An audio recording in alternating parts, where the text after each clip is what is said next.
Shalom, selamat pagi adik-adik. Selamat hari Minggu. Puji Tuhan, kita bertemu lagi sekalipun cuma ibadah online. Kak Ola yakin pasti adik-adik selalu bersemangat mengikuti ibadah. Kembali lagi Kak Ola akan mengajar di kelas anak tanggung. Tapi sebelumnya, mari kita berdoa bersama-sama. Tuhan Yesus, Allah Bapa kami dalam kerajaan sorga, terima kasih banyak Tuhan. Tuntunan tangan kasih Tuhan selalu kami rasakan sampai hari ini. Saat ini kami akan ibadah sekalipun cuma online. Tolong tuntun kami agar supaya apa yang diberikan dan apa yang kami baca melalui Alkitab-Mu bisa menjadi pedoman hidup kami. Terima kasih Tuhan Yesus. Amin.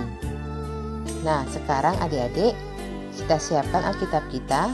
Pembacaan hari ini terambil di Yoel 2 ayat 28 sampai 29.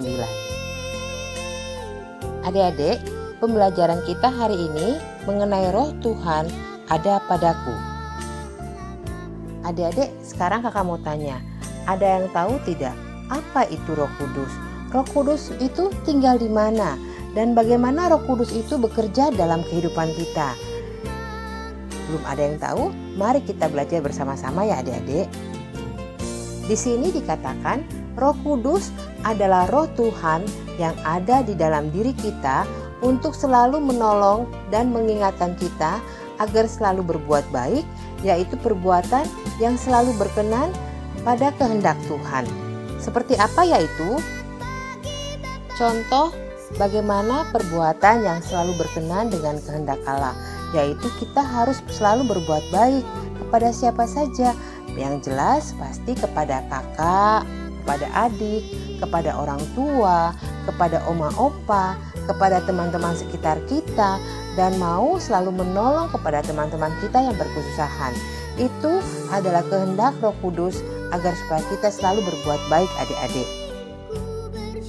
Nah, perbuatan baik yang lain itu seperti apa juga?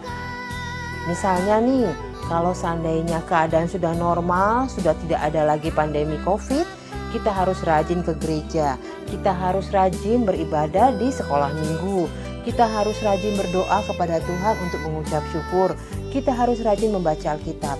Itu adalah beberapa contoh perbuatan yang sangat baik yang selalu berkenan di hati Tuhan Yesus.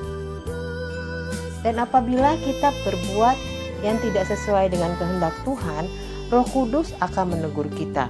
Tuhan melalui Roh Kudus akan menegur kita, akan menghukum kita. Seperti Nabi Yoel. Nabi Yoel di sini diperintahkan Tuhan Yesus untuk menegur bangsa Israel karena mereka berbuat hal-hal yang tidak sesuai dengan kehendak Tuhan. Mereka dihukum karena perbuatan bangsa Israel yang tidak berkenan di mata Tuhan. Tuhan memberikan mereka hukuman wabah belalang, di mana belalang itu menghancurkan seluruh tanaman umat bangsa Israel. Namun Tuhan tetap mengasihi umatnya dan menginginkan umatnya selalu taat dan setia kepada Tuhan.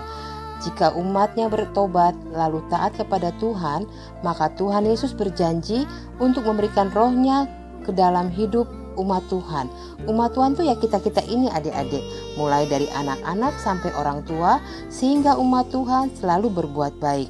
Jadi adik-adik, kita selalu berbuat baik sesuai dengan kehendak Tuhan, sesuai dengan kehendak Roh Kudus, agar supaya kita selalu diberikan kemudahan, kita selalu disayang sama orang-orang sekitar kita, dan apapun yang kita perbuat selalu menghasilkan hasil yang terbaik.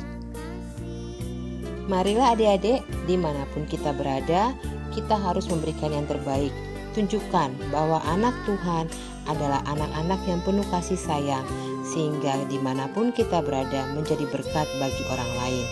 Roh Kudus akan selalu menuntun kita, Roh Kudus akan selalu memberikan kita kemudahan-kemudahan. Percaya dan yakin Tuhan Yesus selalu sayang sama kita adik-adik. Terima kasih, Shalom.